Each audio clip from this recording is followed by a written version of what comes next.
तो आज मैं आपको इजी टू फॉलो तरीका बताने वाला हूँ जिसकी मदद से आपकी स्किन एकदम क्लियर हो जाएगी और आपका फेस काफी ज्यादा ग्लो भी करेगा। क्योंकि बहुत सारी रिसर्च के बाद ये पता चला है कि हम सबको एक क्लियर स्किन पाने के लिए या पिंपल और एक्ने मार्क्स को हटाने के लिए आपको महंगे महंगे प्रोडक्ट खरीदने की बिल्कुल भी जरूरत नहीं, बल्कि ये बहुत ही कम अमाउंट में और इजी टू हो सकता है। और बहुत सारे दोस्तों ने इंस्टाग्राम और कमेंट बॉक्स में ये पूछा है कि कोई ऐसा तरीका बताओ कि मेरे फेस को ग्लो अप कर दे। जो बहुत सारी रिसर्च करने के बाद और खुद के एक्सपीरियंस करने के बाद ये पता चला है, वो सब कुछ आपको फ्री में दूंगा। मैं आपको वो 10-15 नहीं, सिर्फ दो एक प्रैक्टिकल साइंस बेस्ड और इफेक्टिबल सोल्यूशन बताने जा रहा हूँ जिसे आप फॉलो करके कि आप अपनी स्किन को इम्प्रूव कर पाओ। इसमें से फर्स्ट है बिल्ड द राइट फाउंडेशन। पता है क्यों बार बार लोग एक ही प्रोडक्ट लगाने के बावजूद भी अपनी स्किन को क्लियर करने में फेल हो जाते हैं? क्योंकि वो एक मोस्ट इम्पोर्टेंट फाउंडेशन को मिस कर रहे हैं। तो सबसे पहले आप लोगों को ये समझना जरूरी है, स्किन की 60 to 70 प्रॉब्लम आपके लाइफस्टाइल से होती हैं और बाकी के 30 to 40% आपके स्किन केयर प्रोडक्ट से ठीक होंगे। तो इसे ग्लो अप करने के लिए आप लोगों को जो सबसे पहला काम करना है कि आप अपने फाउंडेशन को स्ट्रॉन्ग करो, यानी कि आपको अपने जड़ और रूट कोज पर काम करना होता है। अगर आप रोज ऑयली या जंक फूड या बाहर का खाना खाते रहोगे या तो महंगी से महंगी प्रोडक्ट लगाते रहोगे, तब भी आप लोगों के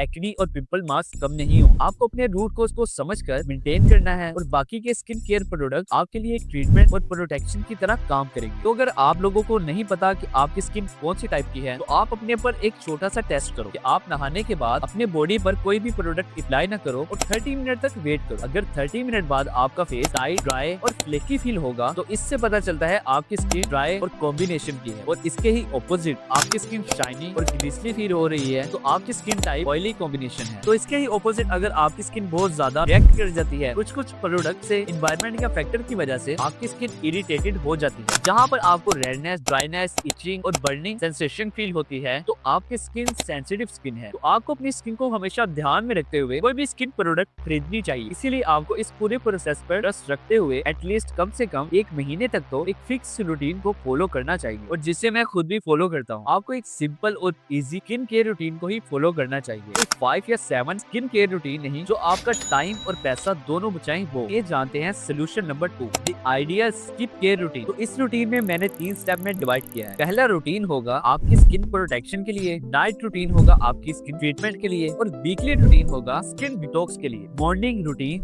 द प्रोटेक्शन। तो इसमें आपको सिर्फ 3 स्टेप को फॉलो करना है। फर्स्ट स्टेप है क्लींजिंग। तो मॉर्निंग में हमें सबसे पहले एक अच्छे से क्लींजर से या फेस वॉश से वॉश करना चाहिए। अब यहाँ पर सवाल उठता है कि कौन सा फेस वॉश यूज करना है। तो सिंपल सी बात है, आपको अपने फेस के अकॉर्डिंग ही फेस वॉश को चूज करना है, और फेस वॉश के बाद आपको सेकंड स्टेप को फॉलो करना है। लेकिन हमने तो सुना था फेस वॉश से पहले एक टोनर को यूज किया जाता है। अगर आप लोग टोनर यूज करना चाहते हो तो करो, लेकिन अगर मैं आपको खुद के एक्सपीरियंस के हिसाब से बताऊं तो टोनर से इतना फर्क नहीं पड़ता, और बहुत सारी रिसर्च में भी यही पता चला है। और इसीलिए सबसे बेस्ट है कि इस स्टेप को बिल्कुल स्किप करो और सीधा ही एक अच्छा सा मॉइस्चराइजर लगाओ। तो अगर आपकी स्किन ऑयली है या कॉम्बिनेशन है, तो आपके लिए बेस्ट होगा आप एक जेल बेस्ड मॉइस्चराइजर यूज करो जो बिल्कुल हल्का और लाइट हो और वाटर बेस्ड। और अगर आपकी स्किन ड्राई है तो आपके लिए सबसे बेस्ट होगा आप एक क्रीम बेस्ड वाला मॉइस्चराइजर यूज करो। और यहाँ पर एक इम्पोर्टेंट बात और है, फेस वॉश हो या मॉइस्चराइजर हो, आपको ज्यादा अमाउंट में यूज करने की बिल्कुल भी जरूरत नहीं है। आपको इन चीजों को सिर्फ उतना ही यूज करना है जितना जरूरी है। तो अब मॉइस्चराइजर के बाद तीसरा स्टेप है एक सनस्क्रीन। अब ये बहुत ही ज्यादा इम्पोर्टेंट स्टेप है जिससे सबसे ज्यादा लोग इग्नोर या स्किप कर देते हैं, जो कि मेरी नजर में बहुत बड़ी मिस्टेक है, जिसकी वजह से उनकी स्किन पूरी तरह से क्लियर नहीं हो पाती। आपको सनस्क्रीन को गलती से भी इग्नोर नहीं करना है, वरना आपकी स्किन केयर रूटीन का कोई भी फायदा नहीं होने वाला। शायद ही आप लोग जानते नहीं कि सन से यूवी रेडिएशन स्किन सेल्स को बहुत ज्यादा डैमेज कर देती है। सनस्क्रीन में मौजूद जिंक ऑक्साइड, टैनियम ऑक्साइड स्किन पर एक प्रोटेक्टिंग लेयर बना देती है, जो इस हार्मफुल यूवी रेडिएशन को एब्जॉर्ब कर लेती है, आपकी स्किन को डैमेज नहीं होने देती और उससे डैमेज होने से भी बचा लेती। दुनिया के बड़े से बड़े सेलिब्रिटीज और डर्माटोलॉजिस्ट जो स्किन केयर फॉलो करते हैं, वो सनस्क्रीन को जरूर अप्लाई करते हैं। इवन कि मैं खुद भी सनस्क्रीन लगाए बिना बाहर नहीं निकलता। अब ये जरूरी नहीं है कि आप जब बाहर जाओ वही सनस्क्रीन लगाओ। सनलाइट की रिफ्लेक्शन आपकी डिवाइसेस से निकलने वाली लाइट से भी आपके फेस को डैमेज करती है, इसीलिए हमेशा सनस्क्रीन को अप्लाई करते रहो। तो ये हो गया आप लोगों का मॉर्निंग रूटीन। तो अब बात आती है कि नाइट में क्या करना है, और बहुत सारे दोस्त इस वीडियो को देखने वाले इस मेजर स्टेप को मिस कर देते हैं। Night routine the treatment. इस नाइट रूटीन में आपकी जितनी भी स्किन प्रॉब्लम्स हैं, जैसे पिंपल, एक्ने मार्क्स या पिगमेंटेशन, अनइवन स्किन टोन या तो कुछ भी, इन सभी प्रॉब्लम्स को ट्रीट किया जाएगा, जहां आप लोगों को सिर्फ 3 स्टेप को फॉलो करना है। तो सबसे पहले आप लोगों को फेस वॉश यूज करना है। सेकंड में आपकी जो भी प्रॉब्लम है उससे रिलेटेड सीरम